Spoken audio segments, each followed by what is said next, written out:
तुमच्या पायामध्ये कोणत्याच प्रकारे चप्पल किंवा वाहना नसाव्यात. तुम्ही एखाद्या वाहनामध्ये बसलेले नसावेत.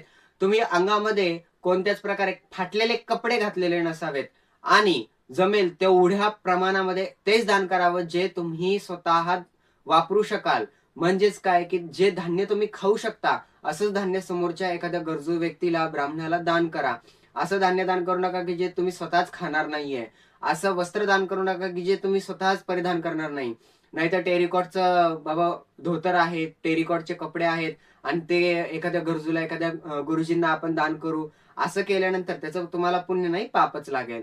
एखाद्या गरजू व्यक्तीला, ब्राह्मणाला चुकून पण अशी वस्तू दान करू नका, जिच्यामध्ये तुमचा मोह जडलेला आहे. जसं की आता उदाहरण देतो, की माझा मोबाईल फोन आहे. तर त्या मोबाईल फोनमध्ये माझा जीव अडकलेला आहे. तो मी जर का दान केला, तर माझा जीव तर त्या मोबाईल फोनमध्ये अडकलेला आहे ना. तो दान करून फायदा नाही झाला. एखादी वस्तू जर का तुम्ही दान केलीत ना, तर ती वस्तू तुम्हाला विसरून जायची आहे, की मी ही वस्तू दान केली.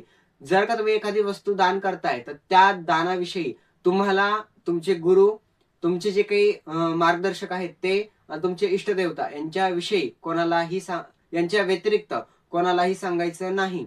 जर का सांगितलं, तुमचं जे काही पुण्य आहे ते अर्ध्याहून निम्म होऊन जातं आणि हळूहळू ते कमी होत चालतं. म्हणून आजकाल मी एवढी देणगी दिली, आम्ही इथं नाव लिहून दिलं, हे करायचं नाही. एखाद्या ठिकाणी आपण जर का एखादं दान देतोय, तर डायरेक्टली सांगणे की अनाउन्समेंट करू नका, आमचं नाव घेऊ नका. जेवढं जमेल तेवढं गुप्त दान करायचं.